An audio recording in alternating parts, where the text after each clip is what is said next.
Hello, my dear students of 10th Standard English Medium. Once again, welcome back to my class of English. And obviously, we will discuss more about the tenses. So, this is going to be the class of English grammar. और जैसे मैंने आपको previous lecture में बताया था, actually वो था tenses का इंट्रोडक्शन का पूरा लेक्चर था उसमें, जिसमें 12 के 12 टेंसेस को नाम के साथ मैंने और थोड़े बहुत एग्जांपल्स के साथ मैंने आपको इंट्रोड्यूस किया था। और साथ ही उस लेक्चर में मैंने आपको ये भी बताया था कि आने वाले लेक्चर्स में हम 1 बाय 1 टेंसेस की डिटेल में चर्चा करेंगे। So it's time for us to study the tenses in detail now.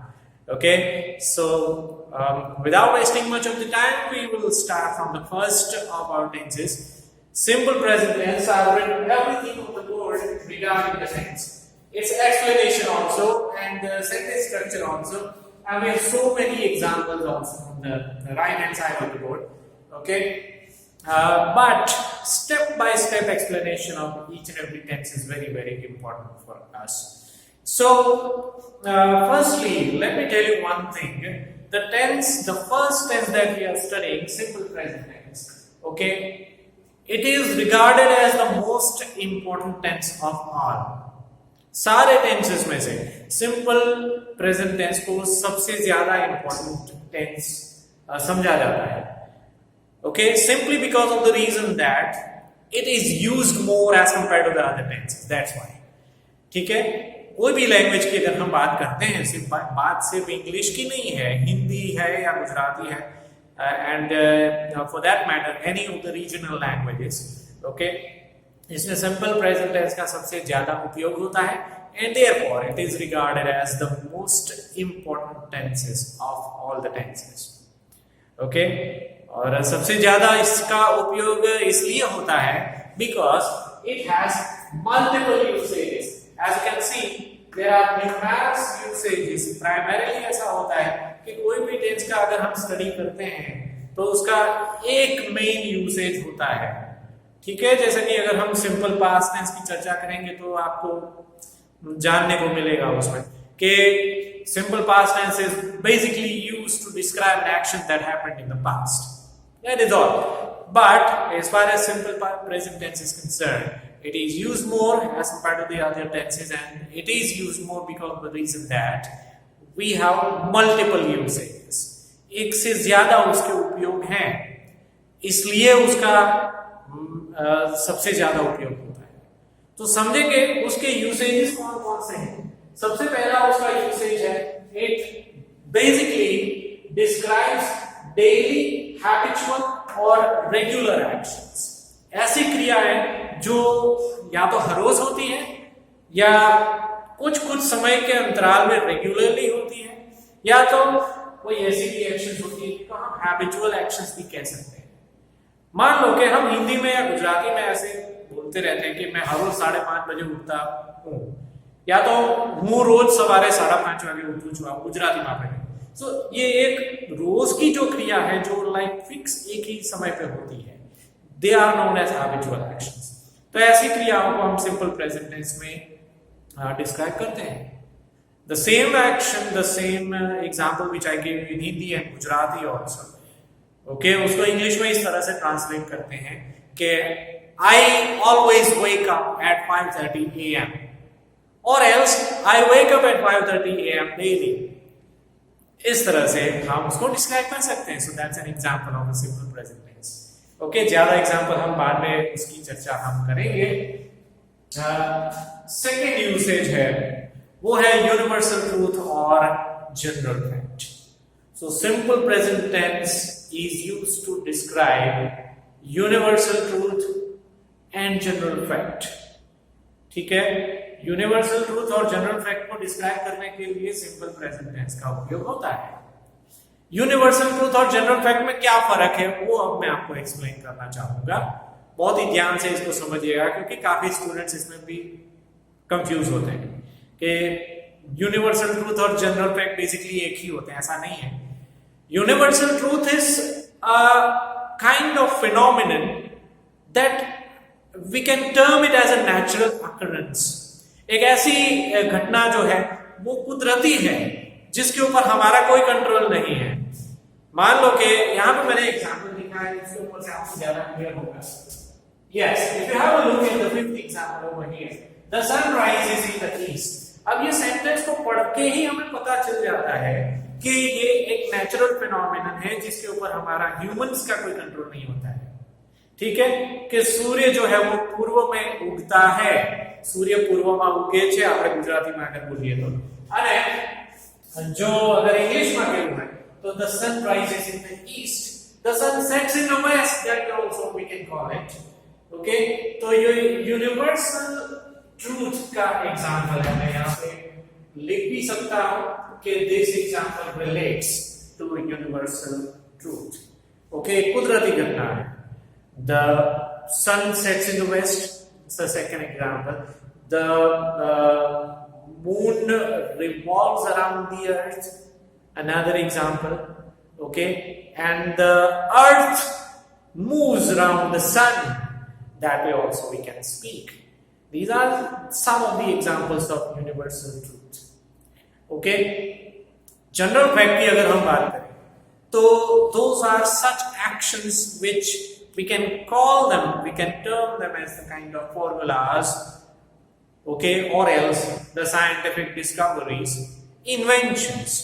Okay, उसका यहाँ पे मैंने एग्जाम्पल दिया है, वो लाइक इंसान का एक डिस्कवर किया हुआ है, तो इन्वेंट किया हुआ एक थ्योरी होता है जिसको हम जनरल फैक्ट कह सकते हैं। Okay, sixth example as you can see over here, water boils at 100 degree Celsius. खास करके 9th और 10th स्टैंडर्ड के स्टूडेंट्स ये ऑलरेडी साइंस में पढ़ चुके होंगे कि ये फॉर्मूला है जो हमने डिस्कवर किया है। ठीक है, कि पानी जो है वो 100 डिग्री तापमान पे उबलता है। So the similar thing we can speak in English by saying this, water boils at 100 degree Celsius. तो ये जनरल फैक्ट है, इसको हम यूनिवर्सल ट्रूथ नहीं कह सकते क्योंकि ये कुदरती घटना नहीं है। Some kind of process has to be applied, okay, in order to get the result. ठीक है, तो वैसी घटना को हम जनरल फैक्ट कह सकते हैं, right? So the first usage is to describe daily or habitual or regular action, and the second usage is to describe the universal truth or general facts. Okay, तीसरा उसका उपयोग है proverbs. proverbs यानी कहावतें, जो कहावत होती है उसको हम proverb कहते हैं। तो all the proverbs are written or all the proverbs are spoken in simple present tense only. कोई भी लैंग्वेज, कोई दूसरी लैंग्वेज है तो उसमें भी प्रोवर्ब जो होती है वो वर्तमान काल में होती है, सिंपल प्रेजेंट टेंस में होती है, दूसरा कोई टेंस उसमें नहीं होता है। All's well that ends well. Okay, early bird catches the worm. Honesty is the best policy.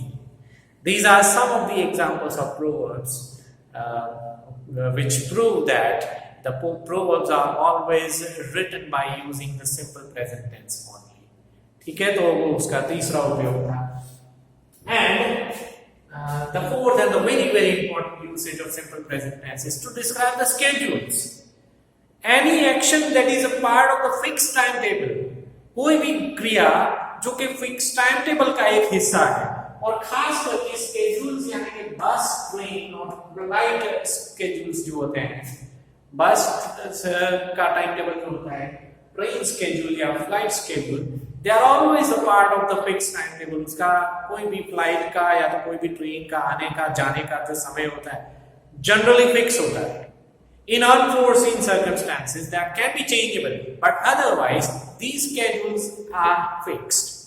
Okay, तो इसलिए उसको भी हम जनरली सिंपल प्रेजेंट टेंस में डिस्क्राइब कर सकते हैं। या तो सिर्फ यहाँ पे ट्रांसपोर्टेशन की स्केड्यूल की बात नहीं है, मैंने आपको आगे भी बताया कि any action which is a part of the fix time table, तो उसको भी हम सिंपल प्रेजेंट टेंस में कह सकते हैं। Let's say for example, the chemistry lecture starts at 11:30 AM. ठीक है, केमिस्ट्री लेक्चर जो है वो 11:30 को शुरू होगा। अब ये होगा, अब हम ऐसा बोलते हैं तो वो वैसे फ्यूचर की बात हो जाती है। वैसे देखा जाए तो ये एक्शन जो है वो अभी नहीं हो रही है। It is a kind of an action which is going to happen in the future, but because of the reason that it is the part of a fixed timetable, we have to use simple present tense over here. ठीक है, ये एक fix time table का हिस्सा है, उसका time जो है वो पहले से तय है और रेगुलरली वही टाइम पे वो होती है वो action, and therefore we can say that the chemistry lecture starts at 11:30 a.m. हम जनरली ऐसा नहीं बोलते हैं कि chemistry lecture will start at 11:30 a.m. हालांकि काफी लोग इसमें बोलते हैं और वो गलत भी नहीं है, लेकिन रूल्स को फॉलो करने की अगर बात है तो सिंपल प्रेजेंट टेंस में उसको ज्यादा बोला जाता है और वो ज्यादा मुनासिब समझा जाता है। So any action that is part of fixed time table और schedule, for that also we can use simple present tense. Okay, तो ये सारे उसके यूसेजेस हैं and now we are going to discuss about the structures. Simple present tense के जो sentences होते हैं उसका फॉर्मेशन या तो सेंटेंस स्ट्रक्चर कैसा होता है उसकी अब हम डिटेल में चर्चा करेंगे। बहुत ही गौर से आपको देखना है, मैंने ऑलरेडी बोर्ड पे लिखा ही है। Generally in the studies of the tenses we are going to study the 3 types of structures for the sentence structures. सबसे पहले होगा positive sentences, and then we will see about the negative sentences, and we will also see the structures of questions, और उसको हम interrogative sentence भी कह सकते हैं। क्वेश्चन को हम इंट्रोगेटिव सेंटेंसेस भी कह सकते हैं। तो आइए देखते हैं सबसे पहले सिंपल प्रेजेंट टेंस का पॉजिटिव सेंटेंस का स्ट्रक्चर कैसा होता है वो हम देखते हैं। एक इस तरह से लिखा है जिसको देख के आपको ऐसा लगेगा कि जैसे कि कोई साइंटिफिक फॉर्मूला लिखी गई है, केमिस्ट्री की कोई साइंटिफिक फॉर्मूला लिखी ऐसा दिखता है, लेकिन ऐसा बिल्कुल नहीं है। Just for you know easy understanding of the structures I have written in this way, और सेंटेंस के हर एक कंपोनेंट का मैं एक्सप्लेनेशन करूंगा अभी आपको। कि सबसे पहले हम देखते हैं पॉजिटिव सेंटेंसेस का स्ट्रक्चर कैसा होता है। Subject plus V1 plus object plus OW that stands for other words. OW that stands for other words. अब हर एक चीज का क्या मतलब होता है शायद आपको पता ही होगा, लेकिन जिनको नहीं पता है उनको वन बाय वन में एक्सप्लेन करता हूं कि सब्जेक्ट होता है जिसको हिंदी या गुजराती या ओरिजिनल लैंग्वेज में कर्ता कहा जाता है। ओके, कर्ता सब्जेक्ट इज समथिंग और someone who does the action, that is known as subject. Okay, ऐसा एक जनरल अंडरस्टैंडिंग लोगों के दिमाग में है, लेकिन वो गलत है। I'm clearly telling you that it is absolutely a wrong understanding regarding subject, और it's a wrong concept. ठीक है, या तो फिर वो आधा अधूरा कॉन्सेप्ट है। अब मैं आपको डिटेल में समझाऊंगा कि सब्जेक्ट किसको कहते हैं। शायद आपको पता होगा, लेकिन जिनको नहीं पता है उनको वापस बता रहा हूं कि सब्जेक्ट इज समथिंग और someone about which something is said, जिसके बारे में बात की गई है सेंटेंस में, उसको सब्जेक्ट कहते हैं। ठीक है, जरूरी नहीं है कि सब्जेक्ट एक्शन करता ही है, it's not like that, it's very easy to understand. जिसके बारे में बात की गई है वो एक शब्द या तो शब्दों का समूह, जिसको हम फ्रेज कहते हैं इंग्लिश में, उसको सब्जेक्ट कहा जाता है। ठीक है, अब various examples I can give के I teach English at Radiant School of Science. ठीक है, वापिस ये सेंटेंस में बोल रहा हूं, I teach English at Radiant School of Science. तो इसमें आई जो है वो सब्जेक्ट है, आई यानी कि मैं, तो मैं मेरे बारे में बात कर रहा हूं। यहाँ पे मैं एक्शन कर रहा हूं, लेकिन सारे सेंटेंसेस ऐसे नहीं होते हैं जिसमें सब्जेक्ट हमेशा एक्शन करता ही है। It's not like that. Gandhinagar is the capital city of Gujarat, अगर हम ऐसा बोलते हैं तो Gandhinagar is the subject because we are talking about Gandhinagar and Gandhinagar is not doing any action in that sentence. Okay, तो गांधीनगर उस सेंटेंस में कोई एक्शन नहीं कर रहा है, लेकिन हाँ हम गांधीनगर के बारे में जरूर बोल रहे हैं, इसलिए गांधीनगर उसमें सब। So the proper conceptual understanding about the subject is that subject वो होता है जिसके बारे में कुछ बात कर रही है. Subject is something or someone about which something is said. वो subject का explanation है. मैं उम्मीद करता हूं कि आपको अब क्लियर हो गया होगा. आगे बढ़ते हैं. सब्जेक्ट के बाद सिंपल प्रेजेंट टेंस में वर्ब आता है. वर्ब V1, अगर आपको याद है तो लास्ट लेक्चर में मैंने आपको एक्सप्लेन किया था कि कोई भी एक्शन वर्ब होता है, ठीक है, उसके तीन मेन फॉर्म्स होते हैं, V1, V2 and V3. V1 generally denotes the base form of the verb, the present tense of the verb. Go है for example, go, went, gone. So V1, V2, V3. जिसमें से go जो है that is the base form. Went जो है वो उसका V2 form है जो कि past tense हम उसको कह सकते हैं. And gone is V3 that is a past participle of the same verb. ठीक है, तो क्योंकि ये present tense है इसलिए वर्ब का हमें base form present tense form use करना है. और बहुत खास मैं आपको कहना चाहूंगा कि सारे टेंसेस की जो हम चर्चा कर रहे हैं उसमें सेंटेंस स्ट्रक्चर जो है वो एक्शन वर्ब्स को ध्यान में रखते हुए मैं आपको दूंगा. Okay, action verbs. ऐसा जरूरी नहीं कि सभी सेंटेंस में एक्शन वर्ब आएंगे ही आएंगे, लेकिन टेंस को आइडेंटिफाई करने का तरीका जो है वो एक्शन वर्ब को स्टडी करेंगे तो आपको ज्यादा इजी रहता है. कुछ सेंटेंसेस ऐसे भी होते हैं जिसमें एक्शन वर्ब्स नहीं होते, लेकिन उसकी अलग से मैं आपको बताऊंगा जो कि बहुत इजी है. Okay, some sentences do not have the action verbs, but we are going to focus more on only those sentences which the action verb is there. Okay, तो सिंपल प्रेजेंट टेंस का अगर action verb वाला sentence है तो उसमें base form of the action, okay, यानी कि present tense form of the verb is going to be written, जिसको हम V1 कह सकते हैं. Then after, immediately after that, we will have object. Object यानी कि देसी लैंग्वेज में हम उसको कर्म कह सकते हैं. जैसे इसको हम कर्ता कहते हैं, वैसे ऑब्जेक्ट को हम कर्म कहेंगे. कर्म उसका एक्सप्लेनेशन बहुत इजी है. जिसके ऊपर एक्शन होता है या तो एक्शन का असर जिसके ऊपर होता है उसको ऑब्जेक्ट कहा जाता है. ऑब्जेक्ट इज समथिंग और someone upon which the action or the effect of the action takes place. बहुत इजी है, ठीक है. तो एक्शन का असर जिसके ऊपर होता है वो इंसान हो या तो कोई नॉन लिविंग ऑब्जेक्ट है, ठीक है, उसको हम ऑब्जेक्ट कह सकते हैं. सो सब्जेक्ट, वर्ब, ऑब्जेक्ट और उसके बाद लास्ट में अदर वर्ड्स. अदर वर्ड्स यानी कि बाकी सारे जो वर्ड्स होते हैं उसको हम अदर वर्ड्स कहेंगे, लेकिन इसका भी एक प्रॉपर क्राइटेरिया. जनरली टाइम और प्लेस ऑफ द एक्शन ये सब सेंटेंस में पीछे आता है. इंग्लिश के सेंटेंस में जनरली टाइम और the place of the action. Let's say for example 8 o'clock in the evening, at the gate, at the railway station, in the office. These are the words or the phrases denoting time or the place of the action. वो sentence में हमेशा आखिर में आता है. Okay, लेकिन general conceptual वे में अगर हमें लिखना है तो OW हम लिखेंगे. OW stands for other words. Okay, तो ये पॉजिटिव सेंटेंस का सेंटेंस स्ट्रक्चर हो गया. उसके बाद हम देखेंगे नेगेटिव सेंटेंसेस. नेगेटिव सेंटेंस में सब्जेक्ट, वर्ब, ऑब्जेक्ट उसका स्थान वही है, लेकिन एक चीज उसमें ऐड होती है, डू या डज.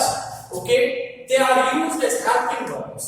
Do और does simple present tense में helping verbs के तौर पे इस्तेमाल किए जाते हैं. helping verbs का डेफिनेशन भी मैंने आपको क्लियर किया था पहले, लेकिन वापस आपको रिमाइंड करा दूं.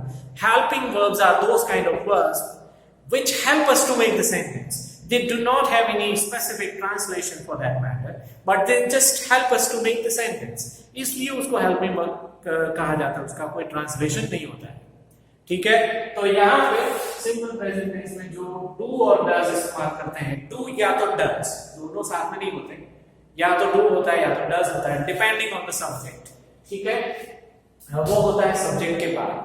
उसके बाद ऑब्वियसली हम, क्योंकि नेगेटिव सेंटेंस है इसलिए हम नॉट इस्तेमाल करते हैं। एंड देन डू नॉट और does not is followed with V1 which is the base form of the verb, okay, then object and then other words we have. Okay, moving on. Questions यानी कि interrogative sentences. अब याद रखना है आपको हमेशा, questions हमेशा दो टाइप के होते हैं, okay? दो टाइप में से सबसे पहले टाइप का क्वेश्चन होता है yes no question, simple question. एक ऐसा क्वेश्चन जिसका आंसर या तो हाँ या तो ना में आता है, ओके, जिसको हम यस नो क्वेश्चन कहते हैं। तो वैसे क्वेश्चन की शुरुआत यहां से होती है, okay. Yes no question basically start with do और डज, ओके। यहां पे मैंने ऑलरेडी लिखे हैं एग्जांपल्स, उसके आपको ज्यादा क्लियर होगा। Do you live here, yes या no, okay. Do you live here, क्या आप यहां पे रहते हैं? तो दो ही पॉसिबिलिटी है उसके आंसर में, या तो यस या तो फिर नो, ओके। सो डू और does plus subject, okay, and then V1 base form of the verb and then object अगर वो है तो, and then other words and the question ends with a question mark, interrogative mark भी उसको कह सकते हैं, ठीक है। तो ये एक ऐसा क्वेश्चन का स्ट्रक्चर मैंने आपको बताया जिसका आंसर यस या नो में आता है, जिसको हम सिंपल क्वेश्चन भी कह सकते हैं। लेकिन सारे क्वेश्चन ऐसे नहीं होते जिसका आंसर यस या नो में ही आए।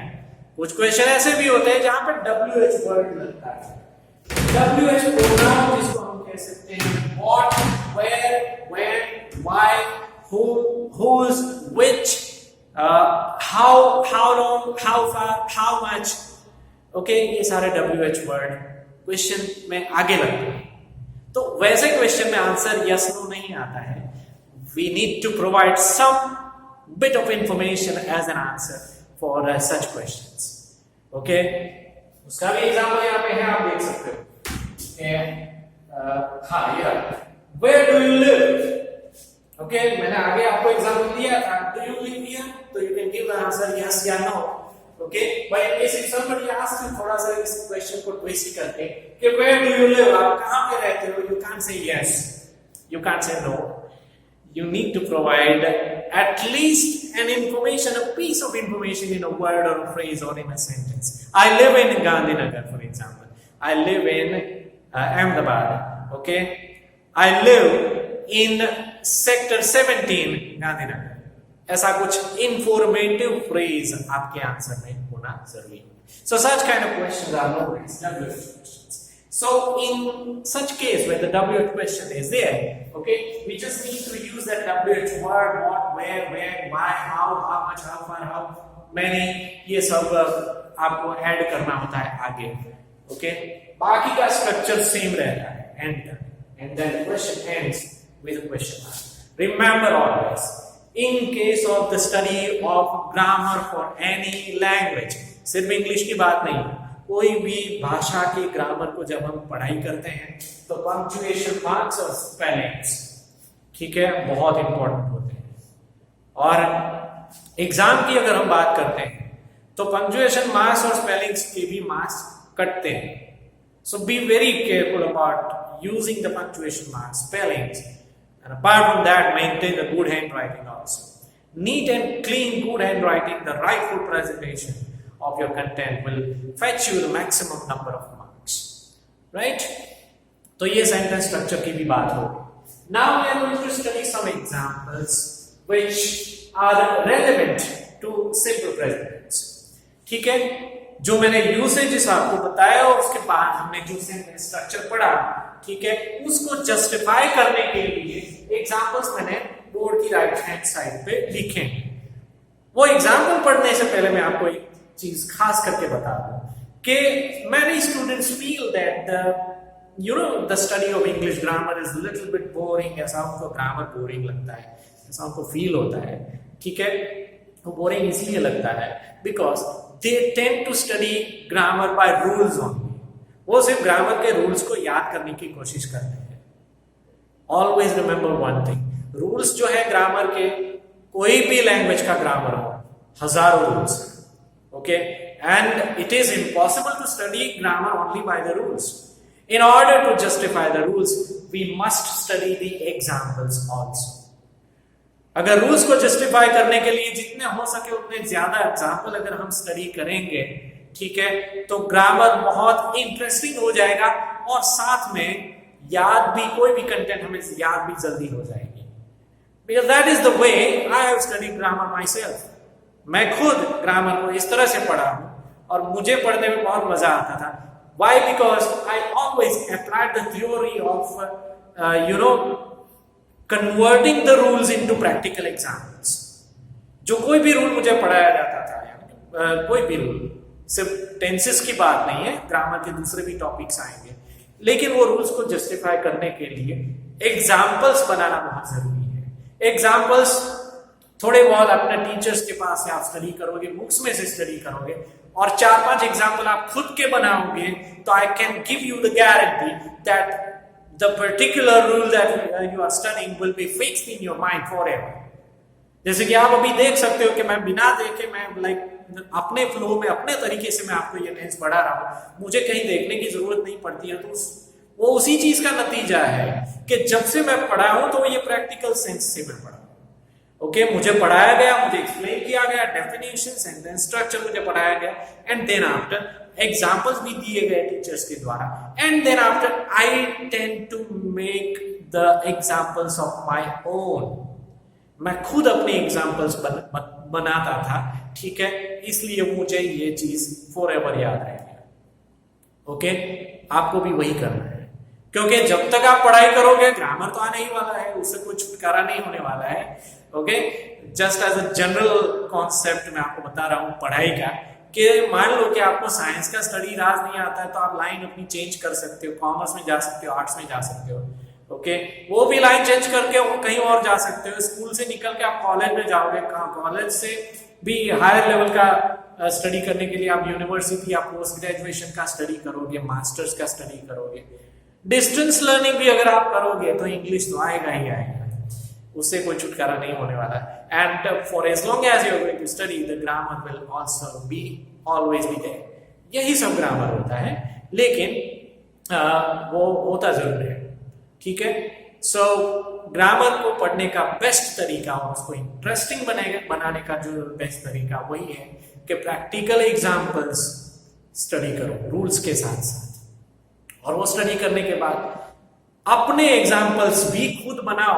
यही एग्जाम्पल्स को फॉलो करते हुए ये जब लेक्चर आप देख लोगे, वीडियो लेक्चर जब खत्म हो जाए, उसके बाद I would strongly advise you to make your own examples, at least 5 of each category. Okay, positive sentences के 5 examples, and then negative sentences 5 examples of yes no questions, and then 5 examples of WH questions. This way, in case if you are able to make 15 to 20 examples of your own, then this content will be permanently fixed in your mind. You will never ever forget. I can give you the guarantee of that. तो आइए पढ़ते हैं examples, ठीक है. हमें सबसे पहला example है, we play cricket daily. Okay, we जो कि सब्जेक्ट है, play is V1, cricket object है, ठीक है, डेली को हम अदर वर्ड्स में कहेंगे. सिंपल एग्जाम्पल, एक रेगुलर एक्शन का एग्जाम्पल, जैसे the first sentence is actually an example of a regular or a habitual action also you can. हम लोग हर रोज क्रिकेट खेलते हैं, तो ये हैबिचुअल एक्शन है, ठीक है. और जहां जहां पे भी मैं आपके साथ एक चीज करके, जहां जहां पे भी एक्शन वर्ब्स है, वहां पे सबसे पहले हम लोग अंडरलाइन कर देंगे all of them are V1. Okay, second, third, fourth example तक कर दिया, और उसके बाद fifth example. And while doing that, we will keep on reading examples. Also, second example is my grandmother goes to the temple every morning. ये भी daily, regular या habitual action, तीनों कैटेगरी में एक्शन आती है कि my grandmother goes to the temple every morning. Okay. Now here you should remember about one fact. कि यहां पे गो के पीछे एस ईएस लगा है actually. So some verbs in simple present tense takes S और ईएस आफ्टर इट। ऐसा तब होता है जब सब्जेक्ट जो है वो थर्ड पर्सन सिंगुलर होता है। ओके, आप बहुत ही प्राइमरी लेवल पे ये चीज पढ़े होंगे कि subject first person, second person, third person, singular and plural, ऐसे उसके कैटेगरी क्लासिफिकेशन होता है, जिसमें पढ़ा होगा आपने कि फर्स्ट पर्सन में आई आता है और वी आता है, सिंगुलर में आई आता है, प्लूरल में वी आता है। ठीक है, सिंगुलर यानी एक वचन और प्लूरल यानी बहुवचन होता है। सेकेंड पर्सन जो होता है वो सिंगुलर में भी यू होता है, प्लूरल में भी यू ही होता है, लेकिन थर्ड पर्सन में वेरिएशन काफी है। ओके, थर्ड पर्सन सिंगुलर में ही, शी, इट, या तो किसी भी चीज का या किसी भी व्यक्ति का नाम सिंगुलर में, ओके, और प्लूरल में दे होता है। तो जब भी थर्ड पर्सन सिंगुलर वाला अगर प्रोनाउन है, ठीक है, या तो सब्जेक्ट कोई भी थर्ड पर्सन सिंगुलर वाला है, तो सिंपल प्रेजेंट टेंस में वर्ब के पीछे एस या ईएस लगता है। So we cannot say my grandmother go, वो रॉन्ग है। माय ग्रैंडमदर क्योंकि थर्ड पर्सन सिंगुलर है, इसलिए माय ग्रैंडमदर गोज इस तरह से बोला जाता है। Okay, so my grandmother goes to the temple every morning, that is again a habitual action, an example of habitual action. And the third example is she goes to the church on every Sunday. Okay, ये भी कुछ लगभग वैसा ही example है, daily level पे नहीं होती, लेकिन रेगुलर एक्शन इसको जरूर कह सकते हैं, because the action happens on every Sunday. ठीक है, एक हफ्ते के अंतराल में ये एक्शन होती है, तो this can also be termed as a regular action. She goes, वापस ये थर्ड पर्सन सिंगुलर है, इसलिए वर्ब के पीछे वापस ईएस लगा। शी गो, ऐसा हम नहीं कह सकते, she goes. Okay, that's it. Fourth example also has the same thing, third person singular subject and the verb takes S after. He comes here very often, वो यहां पे कई बार आता है, ये इसका ट्रांसलेशन है। Okay, he comes here very often, अगर बहुत कम आता है ऐसा अगर आपको बोलना है तो he comes here rarely। ठीक है, कोई कोई बार आता है तो you can say he comes here occasionally। Okay, बार बार आता है तो आप कह सकते हैं he comes here frequently। there can be range of words depending on the situation which you can use। Okay, फिर ये एग्जांपल मैं आपको बता चुका हूं, sun rises in the east, जो कि यूनिवर्सल ट्रूथ का एग्जांपल है। water boils at 100 degree Celsius, इसमें भी ये वर्ब है। ठीक है, दोनों एग्जांपल में द सन और वाटर दोनों एक्चुअली थर्ड पर्सन सिंगुलर के कैटेगरी में आते हैं सब्जेक्ट्स, इसलिए वर्ब के पीछे एस या ईएस लगता है। Okay, now seventh example, the next train to Delhi leaves at 8:30 p.m. from platform number 7। Okay, यहाँ पे वर्ब कौन सा है मैंने अंडरलाइन नहीं किया है, अभी मैं कर देता हूं। Okay, the next train to Delhi leaves, so next train to Delhi is the subject. Okay, कई बार सब्जेक्ट जो है वो लंबा चौड़ा भी होता है, जिसमें 4, 5, 6 उससे भी ज्यादा वर्ड्स आ जाते हैं। The next train to Delhi, आप देख सकते हो यहाँ पे 5 वर्ड्स हैं। ठीक है, तो ये थर्ड पर्सन सिंगुलर का सब्जेक्ट है। कौन से वर्ड को सब्जेक्ट हम कह सकते हैं? अगर इस बात पे अगर आप कंफ्यूज होते हो तो एक हिंट मैं देता हूं। वर्ब्स के आने से पहले, मेन वर्ब के आने से पहले जो कुछ भी लिखा है लेफ्ट हैंड साइड, वो subject. It's very easy way to identify the subject in the sentence, क्योंकि सब्जेक्ट पूरा हो जाएगा तभी वर्ब आएगा।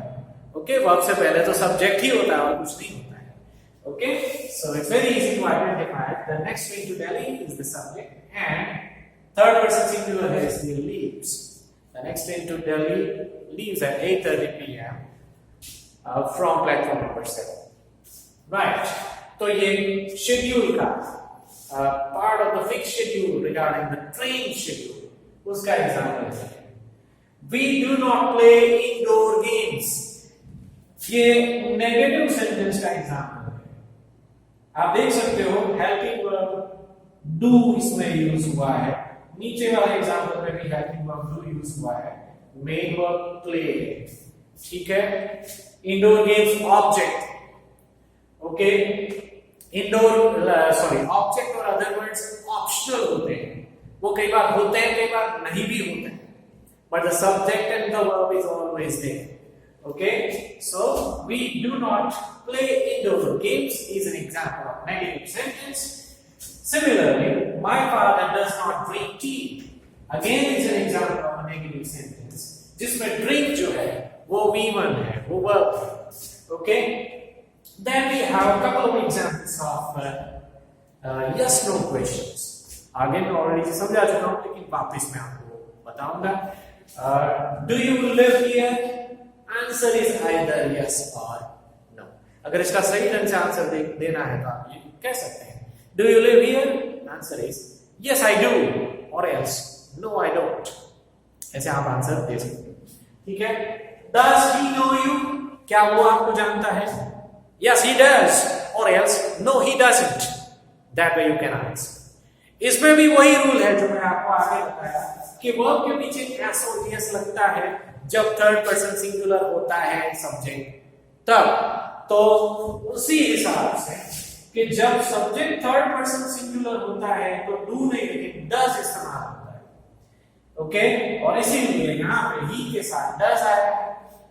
और ये एग्जांपल जो नेगेटिव एग्जांपल था उसमें भी माय फादर क्योंकि थर्ड पर्सन सिंगुलर थे उनके साथ डज है, उनके साथ डू नहीं है. So whenever in negative sentence or in interrogative sentences, if you find that the subject is of third person singular, then you have to make use of does, not do. ठीक है, do का इस्तेमाल वहां पे नहीं करना है. Third person singular है तो नेगेटिव और इंट्रोगेटिव सेंटेंस में आपको does का उपयोग करना है. ओके, लास्ट में एग्जांपल्स जो यस नो क्वेश्चन नहीं है, ठीक है, उसमें कुछ इंफॉर्मेशन प्रोवाइड करनी है या तो उसको हम WH क्वेश्चन भी कह सकते हैं. For example 30th example, where do you live? Okay, इसमें वर्ब ये है. ओके, यहाँ पे एक्चुअली नो वर्ब है, यहाँ पे लिव वर्ब है, यहाँ पे लिव मेन वर्ब है. ठीक है, और यहाँ पे लास्ट एग्जांपल में गो जो है वो मेन वर्ब है. So where do you live? We can't say yes or no. We need to provide an answer in a sentence. I live in Ahmedabad, for example. ठीक है? And the last example is 14th example. Okay. How do you go to school? In what manner you go to school? किस तरह से आप school में जाते हो? You can say I go to school by bus. I go to school on foot. Okay. I go to school by auto rickshaw, etc. Can be your answers. Okay, तो यहाँ पे सिंपल प्रेजेंट टेंस का study करना हो जाता है. ठीक है, लेकिन एक छोटी सी बात मैं आपको बता दूं लास्ट में जाते जाते कि जितना भी हमने स्टडी किया, जितने भी हमने एग्जांपल्स देखे, उस सारे एग्जाम्पल में मैंने सबसे अंडरलाइन किए एक्शन वर्ब जहां पे थे. सभी एग्जाम्पल में एक्शन वर्ब. ठीक है, लेकिन आपको याद होगा मैं ऑलरेडी आपको बता चुका हूं कि कुछ एग्जांपल ऐसे भी होते हैं जहां पे एक्शन वर्ब नहीं होता है. ठीक है, तो उसमें सिंपल प्रेजेंट टेंस में जहां पे एक्शन वर्ब नहीं होता है वहां पे सिंपली इज या एम या आर होता है. लेट्स से फॉर एग्जांपल अगर मुझे कहना है मैं घर पे हूं, उसमें कोई एक्शन नहीं है तो यू कैन सिंपली से I am at home. Okay, मैं टीचर हूं बाय प्रोफेशन, मैं टीचर हूं तो ऐसा मुझे बताना है तो I am a teacher by profession. उसमें भी एक्शन नहीं है. सो इन शॉर्ट, जब भी सब्जेक्ट का स्टेटस आप दिखाने की कोशिश करते हो, वर्तमान का स्टेटस, प्रेजेंट का स्टेटस, ओके, तो उसमें एक्शन वर्ब नहीं आता है, या तो इज आता है या एम आता है या आर आता है. Okay, he is my friend, दूसरा example. Okay, we are the students of St. Xavier School. हम लोग सेंट जेवियर स्कूल के विद्यार्थी हैं, तो ये भी स्टेटस की बात है. ओके, द चाइल्ड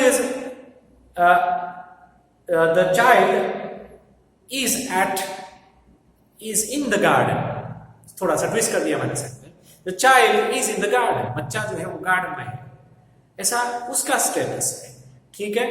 तो ऐसा कोई भी सब्जेक्ट के स्टेटस को प्रेजेंट टेंस में अगर डिस्क्राइब करना होता है तो उसमें एक्शन वर्ब नहीं आएगा, इज या एम या आर आएगा। और अगर पास्ट का स्टेटस किसी को दिखाना है सब्जेक्ट का तो उसमें वॉज या वर आएगा, वॉज या वर, उसको वर बोलना है, ठीक है, वेयर नहीं बोलने का। लेकिन पास्ट की बात है इसलिए उसकी डिटेल में चर्चा हम सिंपल पास्ट टेंस के दौरान हम करेंगे, जो कि हमारे आने वाले लेक्चर में हम उसका स्टडी करेंगे। Okay, so that's it for now. The first tense, simple present tense is over. Thank you very much for your time. Enjoy your day with your family. Bye bye for now.